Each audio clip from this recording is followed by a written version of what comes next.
She was told she did not belong. Then she inherited the kind of money that makes powerful people nervous. Nylah Brooks came to Cedar Ridge for a better life. Instead, she found jealousy, sabotage, old enemies, and a man from her past she never expected to see again. Now every smile hides a secret, every invitation hides a setup, and every gate hides a lie. Welcome to the lies of Cedar Ridge. Nylah Brooks measured mornings by what she could shield Arielle from. That day, the city answered before breakfast. A shout cracked across the street, a window shattered, and Nylah pulled her baby behind a parked car before fear could find her face. Arielle asked when life would get quiet. Nylah promised soon, even though promises were the only currency she had left. At Cedar Ridge Country Club, they admired Nylah's portfolio until they saw Eastbridge on the application. The manager smiled like a locked door and said Nylah was impressive, but not the right fit. Nylah looked around at the cream walls, the glass, the soft music, and understood exactly what the hell fit meant. Back at Aunt Denise's house, Nylah tried to swallow the rejection before Arielle could taste it. Then the phone rang. Attorney Simone Grant said the estate of Victor Brooks required Nylah's presence. Nylah said she did not know him. Denise's teacup froze halfway to her mouth, and that tiny pause told Nylah the first lie had been living in the room for years. If you enjoy dramatic stories filled with secrets, betrayal, thriller, mystery, love, and shocking endings, subscribe to the Storytelling Diva, because this story is only getting started. Simone laid the papers out like a map to a father Nylah never got to ask questions. Victor Brooks had been a silent co-founder of Cedar Ridge. He left Nylah liquid funds, Hawthorne Estate, commercial properties, and shares powerful enough to make the Davenports sweat.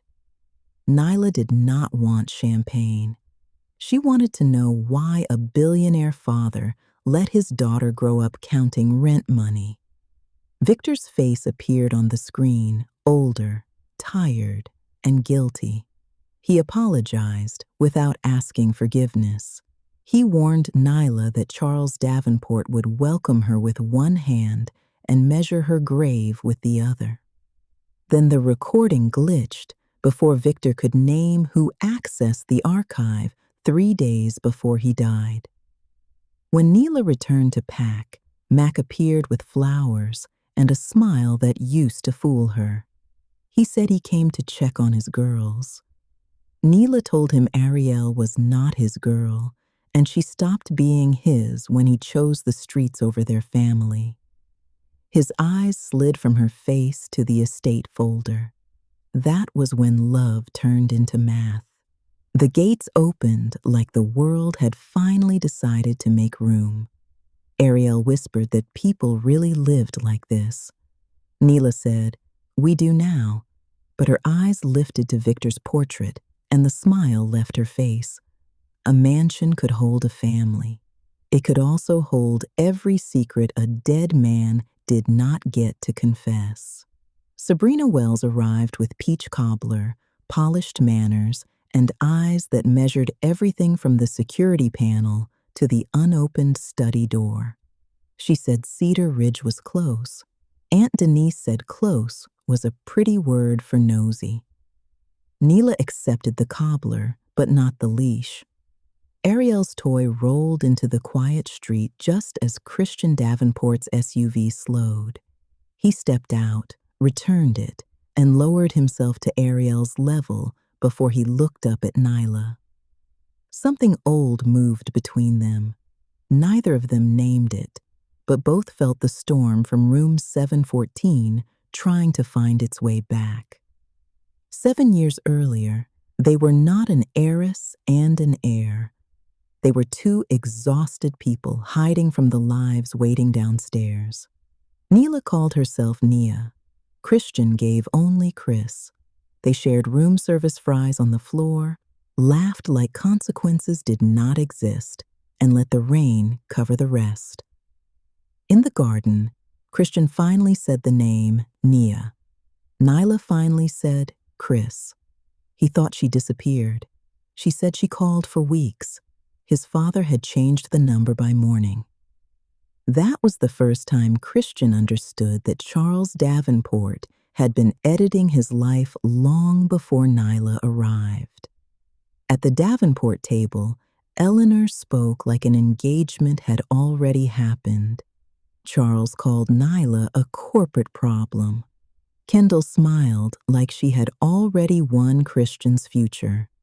Christian looked around the table and saw a dynasty using love like paperwork. At the school picnic, Christian helped Arielle with a wooden puzzle and tilted his head exactly the way she did. Sabrina noticed.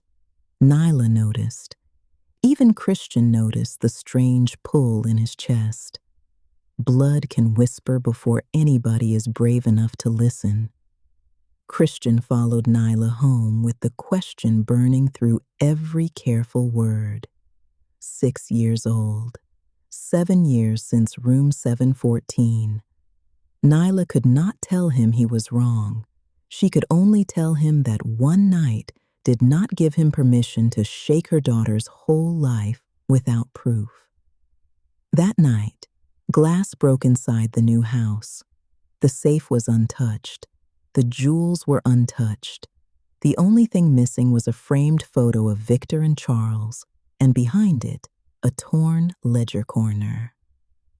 The first thing stolen from Nylah's new life was not money. It was proof. Andre turned the torn paper over, and one partial line sat there like a threat. ED authorized final removal. Nylah said Eleanor Davenport before anyone else could. Christian did not defend his mother. He just stared at the initials like the floor had opened under his family name. The DNA test did not feel like science. It felt like 7 years standing between them with its hand out. Christian signed without calling his family lawyer. Nylah watched his handshake and told him the result would tell them whose blood Arielle had, but his choices would tell her who he was. One page gave Arielle a father. It could not tell Christian how to become one. When Simone said the probability, Christian sat down because his knees forgot how to be proud. Nylah said Arielle was hers first. Christian said he understood, and for once, he looked like a man willing to learn instead of inheriting. Arielle became a Davenport that morning. Nobody asked what cereal she hated or what made her laugh. Charles asked about custody exposure. Eleanor asked whether Nylah manipulated the test. Christian took the result back from his father's hand and broke 32 years of obedience in one small move.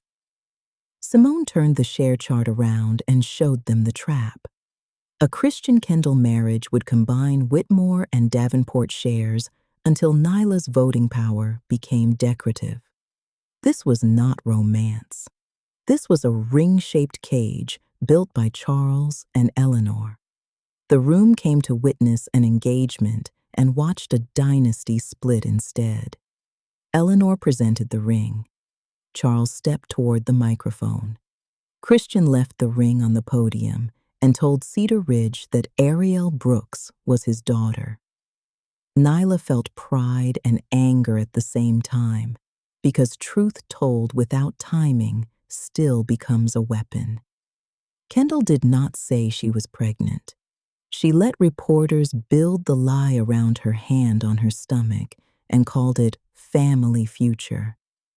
Camille saw the performance and called it what it was, using an imaginary child against a real one. Kendall said she was protecting her life. Camille said a life built on hiding will always need a victim. The next morning, Brooks' house did not smell like paint and possibility. It smelled like shattered glass. The windows were cracked, supplies ruined, and the message was clear without needing words. Cedar Ridge could smile in daylight and still throw bricks at night. Nylah looked at the damage and decided the opening date would move up, not back. Nylah saw the same black SUV outside Arielle's school, the salon construction site, and the grocery store. This time, fear did not make her run blind. She photographed the plate, changed routes, called Andre, and pulled into a police substation before the driver could decide what came next. Victor's death had been filed as an accident, but the missing details read like a confession. The vehicle belonged to a Davenport security company. The original report mentioned rain that never fell.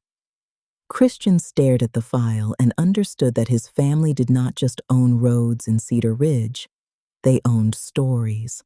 A masked driver used an active Davenport access code and searched Nyla's car, not for money, but for Victor's trail. When the intruder escaped, a vintage gold brooch remained on the concrete. Christian recognized the design. Andre found the old photograph. Eleanor had once worn it beside Victor as his fiancée. Denise had carried the secret so long that telling it felt less like relief and more like betrayal happening again. Victor loved Lena, but threats pushed him away. Denise promised Nylah's mother that anger would keep Nylah alive better than curiosity.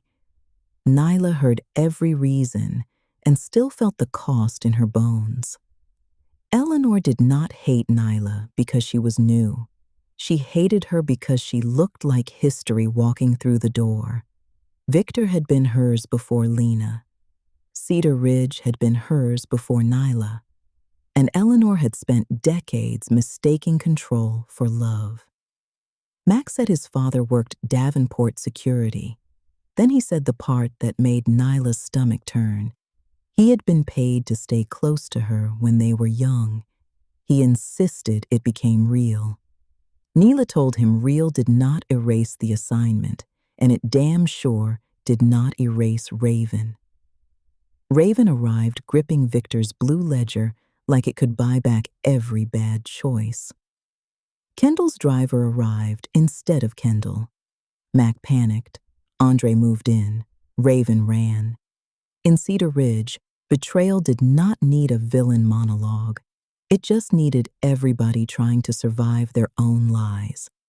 Victor's hidden recording finally said the thing Cedar Ridge had spent years polishing over. Their first fortune came from money diverted out of neighborhoods like Eastbridge. Victor tried to repay it. Charles protected the empire. Nylah looked at the number and said, "Hell no." If this money came from people, it was going back to people. At the board gala, Nylah did not beg Cedar Ridge to believe her. She used Victor's shares, Sabrina's testimony, Andre's evidence, and the ledger to vote Charles out in front of the same people who once studied her address like a stain. Charles smiled until the room stopped smiling back. For 1 hour, it looked like the nightmare had cracked open enough for morning to enter. Brooks' house was ready. Arielle was laughing. Christian was learning. Charles was falling. Then Andre vanished before testifying. His phone sent one final message, and Eleanor stepped into Hawthorne holding Victor's missing pages.